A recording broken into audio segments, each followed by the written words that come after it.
Hello, Rowan Mithril here once again with a special bit of an add-on video for the Mega Man Unlimited blind run. This is basically just some organized final thoughts on the game as a whole, basically just a feedback video, so this one's just going to be a bit of a talky bit. So, before we actually get started talking about the game, there are some things about the project itself that I do want to mention here. I noticed that there are some people that were getting kind of frustrated with my playing style, like the fact that I was saving my bolts for so long, and that I wasn't using robot master weapons in the stages themselves. I can't really help it. That's just naturally the way I play these games the first time through. Part of it is indeed trying to gauge the likelihood of being able to perfect run it. It's just kind of a natural thing for me. Even in a blind run, I can't really help trying to challenge myself in some way. Case in point, the Mega Man 10 blind run. First time going through the game, I was purposefully going for no coffee break, making sure I didn't use any tanks, and I succeeded in that. And hey, even not using Robot Master weapons, I still got through this game without too much of a problem. It's just naturally the way I play these things. In all fairness, it would be pretty boring if everybody had the exact same playstyle, yeah? There's also a level of frustration that seems to come across with my just not immediately knowing the weaknesses of certain bosses. Case in point, the big one that I kept noticing was a lot of people getting frustrated with me over the second form of Wily. But honestly, Yo-Yo Cutter would not have occurred to me at all. For one thing, it's pretty rare that both forms of Wily are weak to the same weapon. Come to think of it, is there actually a game in the series where that's the case? Second, even once I figured out how to damage the second form of Wily, Yo-Yo Cutter just would not have occurred to me as a viable option there, just from the way he moves. I'm sure it's doable, but I can't seem to wrap my mind around how to do it. I'd have to practice with that at some point. But I'm sure it is viable. It just really didn't occur to me. It honestly didn't. And nor did using Comet Dash to go through him. Ramming yourself face first into the enemy does not immediately come across as, here's how you get through this without taking damage. It makes sense in hindsight, but at the moment, I just really didn't think of that option, and honestly just kind of wanted to get through it. I didn't want to go through the 9 mini-stages again, so hence the brute force scenario there. But anyway, time to talk about the game. First and foremost, let me just say that overall, this was a good, solid game. I had a blast playing this. Definitely one of the best fan efforts I've seen out there, and I've played a good number, so that's saying something. This was definitely worth the wait on it, and I'm very glad that I had a chance to play this. It's not perfect. There are a few rough patches that we'll cover here, and since I don't like to end on a bad note, we're going to cover the bad parts first and work our way up to the good stuff. So let's start with a few minor issues. One that I noticed deals with the controls, and it's a pretty easy one to overlook. I think this is just a programming omission, but it has to do with the down and jump type slide. This isn't a problem if you use the optional third button that's dedicated to sliding, but if, like me, you're used to the down and jump slide, this is something that comes across. If you play one of the actual classic games that had the slide in it, if you hold down and just keep mashing jump, you'll keep sliding. If you want to jump cancel it, you have to let go of down. In Unlimited, however, even if you're holding down while you keep mashing jump, you will immediately jump out of it, which kind of makes you face plant into whatever it is you're trying to dodge, which is a bit of a problem. So this is something that might bear looking into. The only other really minor issue I would point out is it seems like the Comet Dash versus Jetman problem might need a little bit of looking at. It's kind of odd that the damage there is so inconsistent, and it's pretty hard to actually finish off Jetman with a full charge of Comet Dash. So it seems like either Comet Dash should maybe take a little less energy, or should do a little more damage to Jetman, maybe. Or at the very least, it should be more consistent in the damage it does there.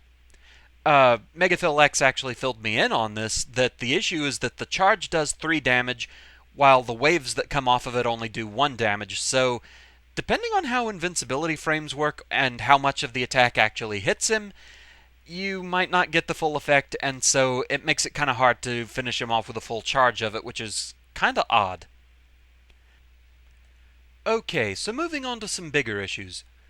Obviously, one of the most prominent ones that came across in my run was the infamous Jetman glitch, where sometimes he'll just freeze up. Apparently, I had one of the most unlucky experiences with this, because that's not the only point in the fight that it can happen.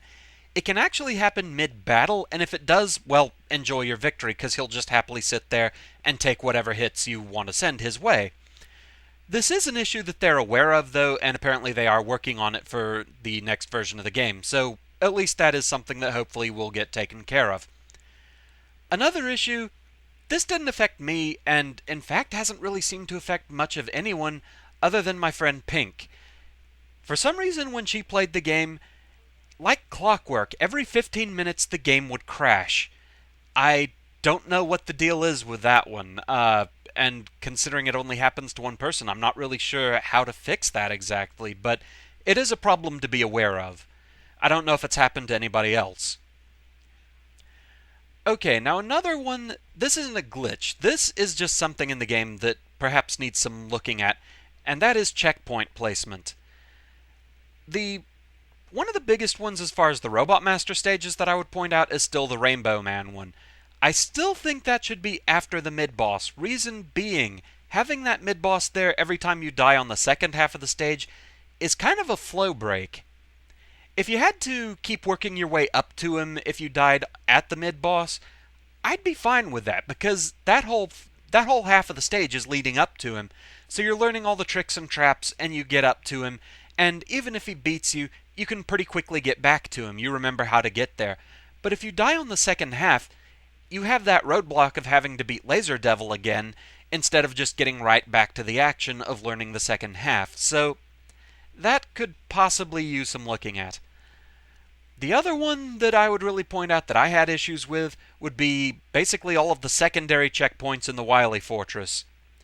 It's not so much an issue of where they're located, it's the fact that they don't kick in when you get to them.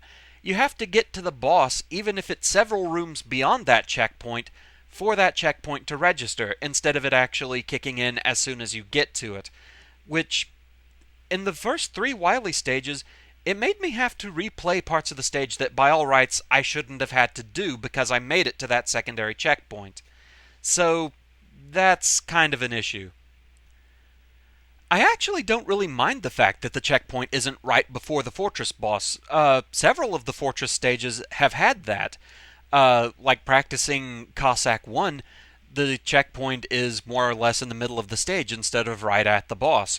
So I don't mind that part as much. That is precedented within the series. In fact, it could have even been worse. We saw from one of the outtakes in the Mega Man 3 Fortress stage perfect runs that if Yellow Devil Mark II beats you, that stage does not have a checkpoint whatsoever. Granted, it's a really short stage with minimal obstacles, but still there is a precedent for a stage having no checkpoint, so it could have been worse. Now, one stage checkpoint that I have seen a lot of complaints about that I myself didn't have an issue with is the Nailman checkpoint. So there you just kind of hit a matter of taste thing, because the argument that I see there is a lot of argument of the stage length versus the number of checkpoints, which, honestly, I really didn't have a problem with it, but there are a lot of people that they do think the stages are a bit too long, and they are technically on the longer side. I don't think unenjoyably so. I have played games that have been unenjoyable in stage length. It's one reason I don't really have any plans to record Mega Man Revolution. That one had some decent ideas, but stage length was not one of them.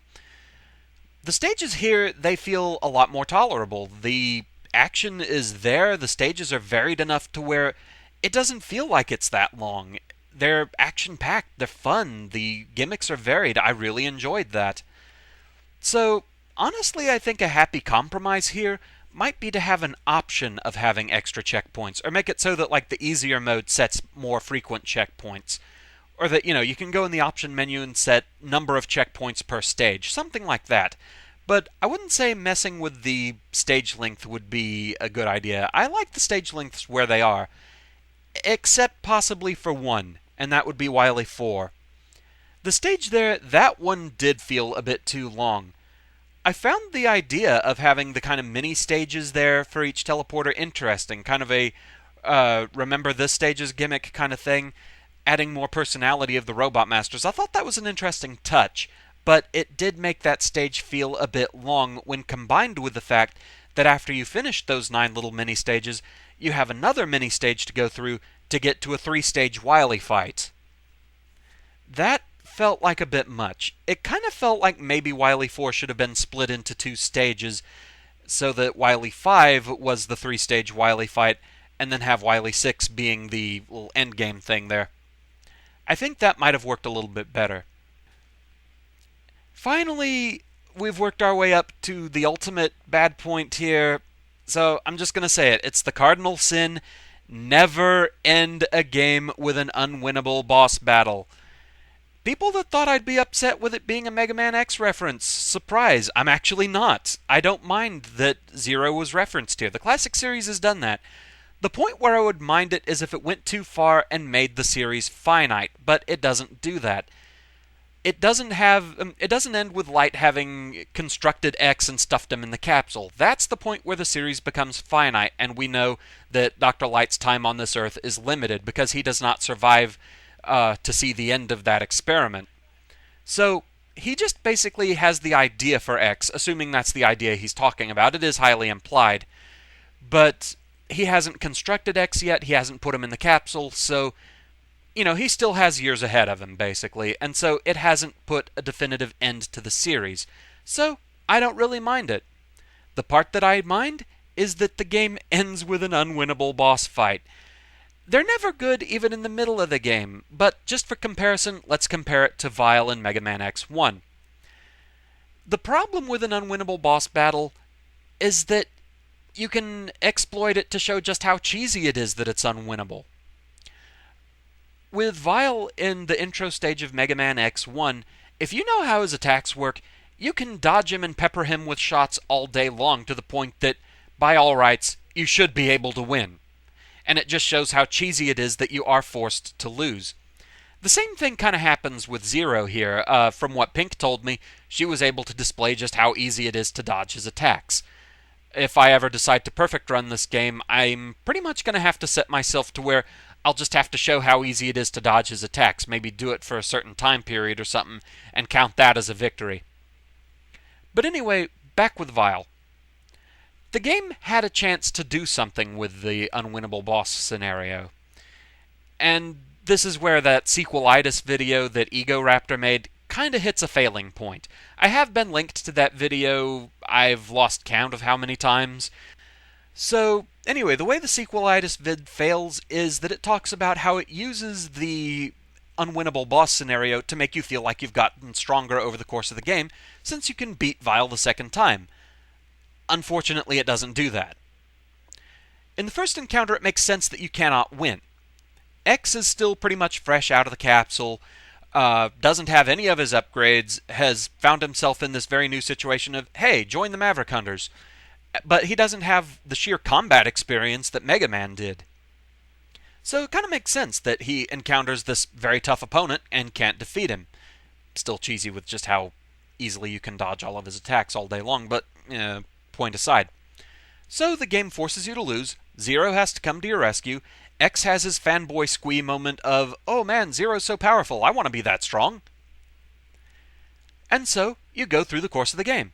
You get all 8 Maverick weapons. You find all 4 of Dr. Light's upgrade capsules to where you can do all these amazing things. You get all 8 heart tanks, all 4 sub-tanks. You charge them up. You go through the guide dang it process of getting the Hadoken so you can basically one-hit kill everything in the game. You are X, Death Incarnate. And then you get to the Sigma Fortress. And you find an interesting little reversal scenario. There's Vile, he's defeated Zero, and you're the one that has to come to his rescue.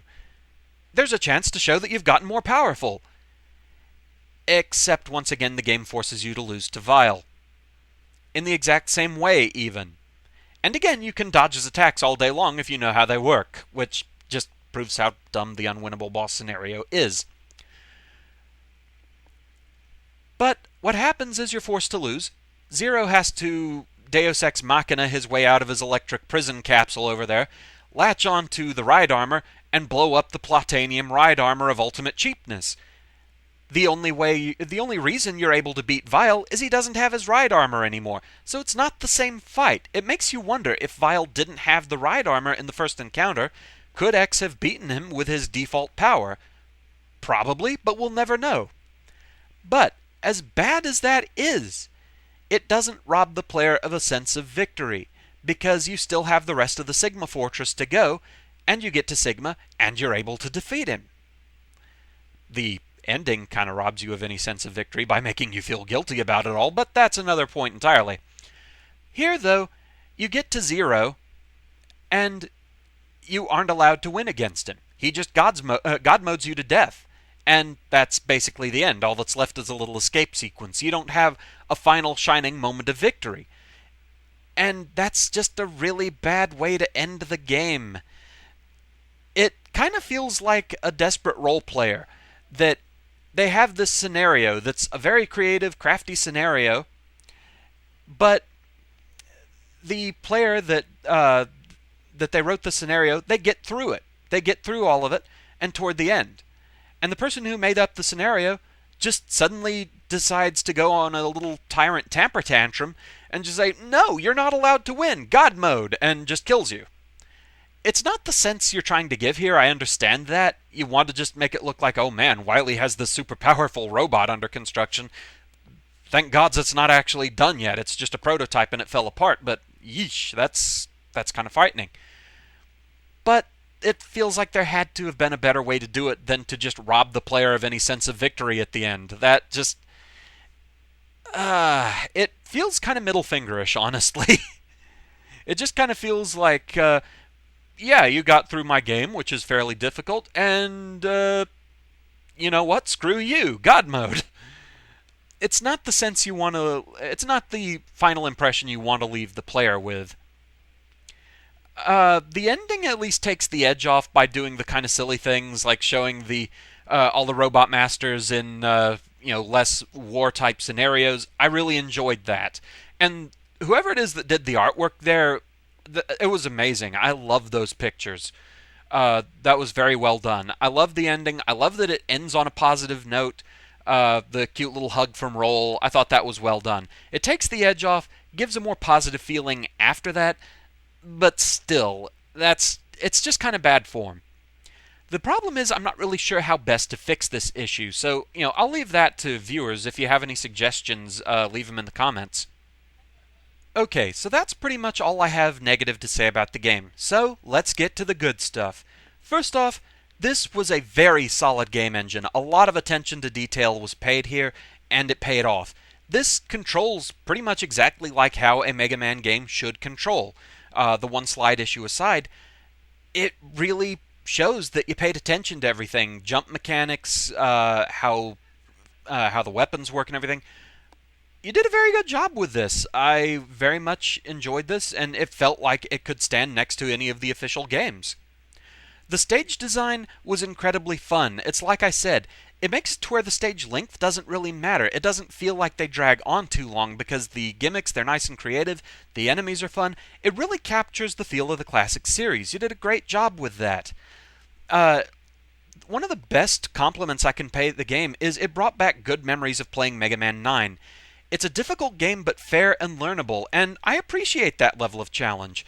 I read in the comments that actually MegaPhilX kind of had a similar situation to me when we first played Mega Man 9, to where I guess we both started with Jewel Man, and the game kind of kicked our butts for it. But we enjoyed that. We enjoyed the challenge of that. To me, it kind of feels like there's a little too much hand-holding in modern games, honestly. So many issues of cutscene, quick-time event final bosses instead of an actual fight that you have to learn. And then there's Nintendo's contribution of the Super Guide. I mean, when did it become such a chore to play a game that you basically have to tell the game to play itself for you? That's just weird to me. I don't mean to pull the whole back in my day kind of thing, but, well, let's face it, I am old. It's a running gag in my group of friends on Skype that anytime someone new comes in there, I ask them, okay, how old are you? No one's beaten me yet. Somewhere out there has to be a Let's Player that's older than me. I haven't found one yet. Gods, in a recent video from, it was either the Runaway Guys or one of Proton John's own videos, he was lamenting the fact that he's in his mid-20s. Dude, I have most of a decade on you. But I can kind of compare and contrast this to my first memories of Mega Man 6.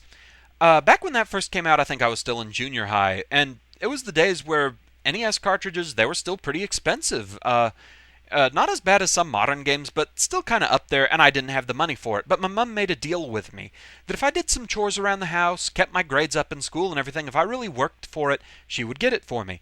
And so, I earned it. She gave me the game, and I gleefully popped that in the NES, performed the sacred rite of the dust blowing, and I started playing it. First time playing the game, I beat it in just a little over an hour. And even back then, I just had the sense of, that was it? It was a fun game, but it just went by so fast. So, kind of comparing that to the more challenging ones like 9 and Unlimited, it's kind of like comparing like a fast food cheeseburger to a full course meal. They're both satisfying, they're both enjoyable, but that burger's not going to last you very long. It's going to be tasty, but really, how long are you going to remember it compared to a full course meal that you sit down, you savor it, you enjoy it. You tell your friends, oh man, I ate at this place the other night, it was so good. You really ought to go there, check it out. And that's kind of what this felt like to me. Mega Man 6, it was fun and enjoyable, but it's the fast food. And this, it was challenging. It took a while to get through. It was the full course meal, and I loved it. Also, another thing I want to point out, extra points for not using the whole Wily Capsule gimmick that the official games just never got tired of. It was cool to see something new. It was a little difficult to figure out what to do with it, but it was interesting to see something new, so definitely points for that. Also, the weapons feel pretty interesting.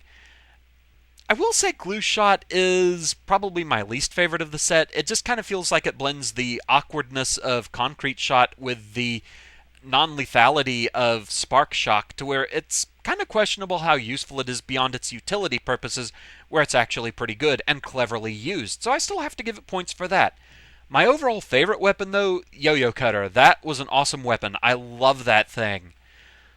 Another thing I definitely want to point out here, since I didn't really talk about it much in the actual blind run because I was more concentrating on the game, but the music, oh gods, the music is so good.